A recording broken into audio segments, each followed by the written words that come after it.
ជាត្រូវបានរស់នៅក្នុងសង្គមមួយដែលមនុស្សភាគច្រើនឬមួយក៏ស្ទើរតែទាំងអស់ហ្នឹងឲ្យតម្លៃទៅលើមនុស្សម្នាក់ទៀតដោយសំអាងទៅលើអ្វីដែលគេមាន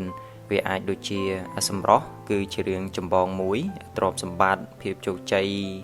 ឬមួយក៏របស់របរប្រើប្រាស់ខាងក្រៅអីអស់ហ្នឹងរហូតធ្វើឲ្យយើងភ្លេចថា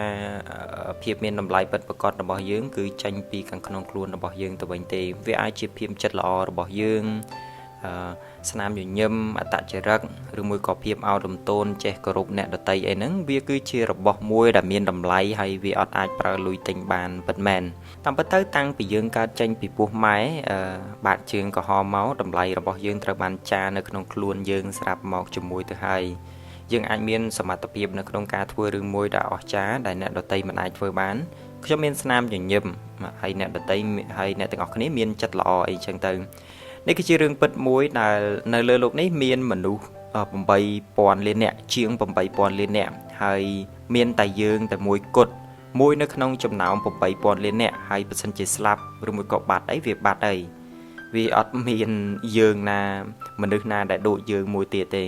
ខ្ញុំមាន2ចំណុចចង់ឲ្យអ្នកទាំងអស់គ្នាចងចាំវាទុកនៅថ្ងៃនេះគឺទី1យើងមិនមែនជាកំហុសរបស់យើងទេខ្ញុំមកនេះមិនមែនមកកាន់ជើងកំហុសទេតែពេលខ្លះជីវិតយើងវាធ្វើឲ្យយើងសម្រេចចិត្តឈួតឡប់ដែលរួចហើយក៏នឹកស្ដាយថាម៉េចបានសម្រេចចិត្តបែបហ្នឹងគ្រប់គ្នានៅលើโลกនេះអត់មាននរណាមួយដែលល្អឥតខ្ចោះឬមួយក៏អត់ដែលធ្វើសម្រេចចិត្តណាមួយដែលខុសទេបើទោះបីជាពេលខ្លះយើងធ្វើខុសក៏ពិតមែនតែតម្លៃរបស់យើងនៅខាងក្នុងវានៅតែដដែលវាអត់បាត់បង់តាណាទេខ្ញុំស្អប់កំហុសប៉ុន្តែខ្ញុំអត់ស្អប់អ្នកដែលធ្វើខុសទេប្រៀបបានដូចជាលុយកដាស់$100មួយស្លឹកចឹងបើសិនជាយើងច្បាច់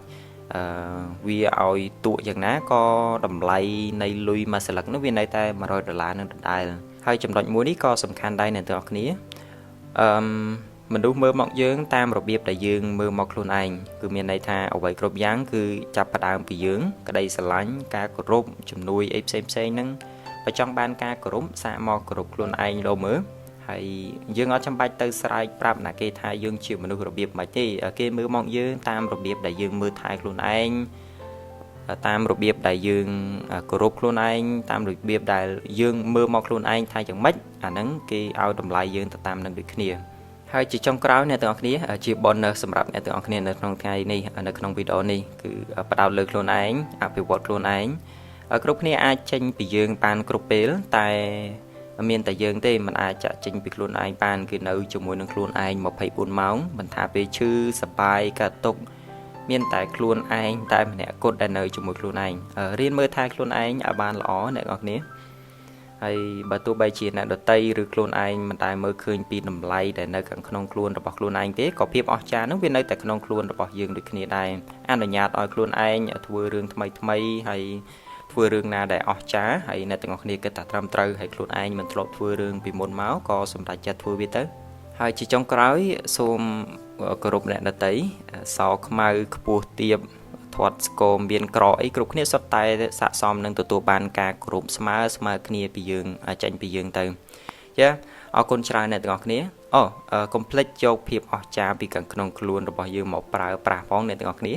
អរគុណច្រើន